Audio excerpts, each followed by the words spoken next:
When you ask your mom for honey badger and she says, well, no, we have honey badger at home, this is what you get. Guys, today we're going to talk about how I built out my truck gun for less than $1,000 and what you can do to get the best savings on the parts that you get.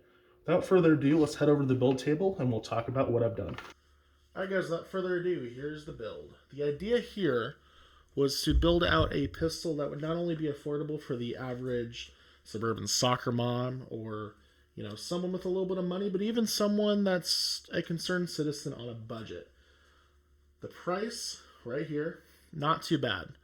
It's not going to be the cheapest gun out there, especially all built out, but for the parts you're getting and the utility you'll get out of this build, I think the price is well worth what you're paying. So let's get into the parts I chose for this build right now.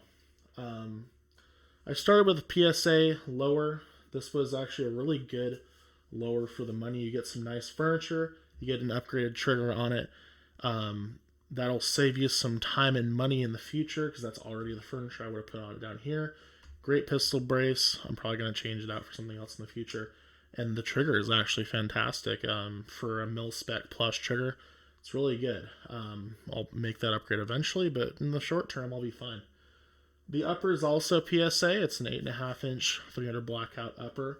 I ended up going this route, buying an upper and lower separately because it's a little cheaper for whatever reason. And for this style of upper, that's exactly what I wanted.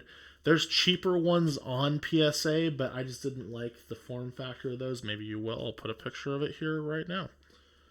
All right, from tip to butt, let's talk about the parts that are on this pistol. It comes with an A2 bird cage. I'm probably going to switch that out for something forward deflecting, especially being 300 black. That's a lot of concussion going out the side. I want that deflected towards when I'm shooting at. So that's going to be an edit I make, but still not a bad part at all. This Monstrum flashlight's been intriguing. It's only 200 lumen, but that's more than enough for working indoors or other light work. I've had mixed reviews with the durability of Monstrums in the past, so we're going to see how that works. But I love how small it is. It fits well on the pistol. Fits good on my mag pull rail section. So I'm liking that a lot, actually. And then on the handguard, I have a Strike Industries hand stop and some grip tape forward, just in case, wink, wink, I want to grab the front of this pistol. But that's going to keep my hand from sliding forward on the weapon, and it's going to keep me nice and locked in when I'm C-clamping this handguard.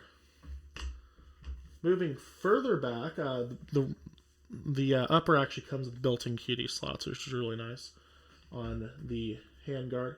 Moving further back, we have a Monstrum red dot right here. This is about the cheapest red dot I would go and still recommend it.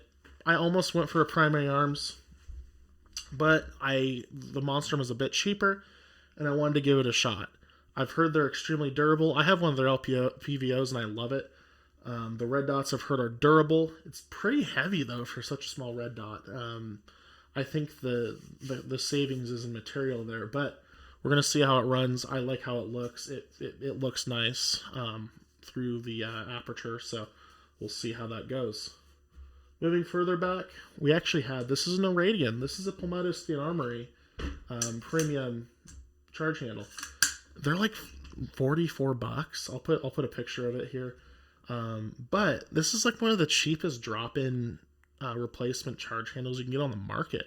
It's not going to feel like a Radiant. It's going to take a little bit of wearing in, over time. But I mean, for what you're getting right off the bat, you can't beat that price. That's probably going to be a part I'm going to keep on this rifle throughout the build series. And then the last two parts, you're going to want to get some mags, especially considering the lower doesn't come with a mag. I got some Lancers, and I have some P-mags. Just make sure you get mags that are meant for 300 Blackout. Those inner parts do not work if it's like a 5.56 magazine. You want something built for that big fat 300 Blackout bullet. So, or else, things might not feed correctly. And then I bought a little bit nicer of a sling. I had originally bought a budget price Strike Industries sling. I like their stuff, but I just didn't like that sling. I thought it just didn't feel right. So I got an Edgar Sherman design sling. It was like $30 more. It was like $40, somewhere in there.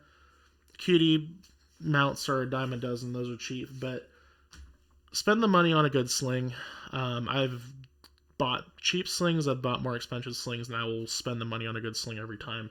I think that's a upgrade worth buying off the bat, because you're just going to spend the money anyways. So, that all being said, guys, that's the build. It's fairly simple. It's meant to be something that anyone could get into, and I really am happy with how it's turned out so far. So, that all being said, let me know, first of all, what parts you might want to see upgraded on this pistol. I have some plans with upgrades already. We're going to be upgrading parts and seeing what's worth upgrading in the future. And the idea is to kind of build this out with you guys and make it so that you guys can follow along and maybe build something similar or build the same thing. So, be on the lookout for those videos in the future. Make sure you subscribe so you can get that content. And thank you guys so much for watching. Have a good rest of your day whenever you see this, and I'll see you in the next video.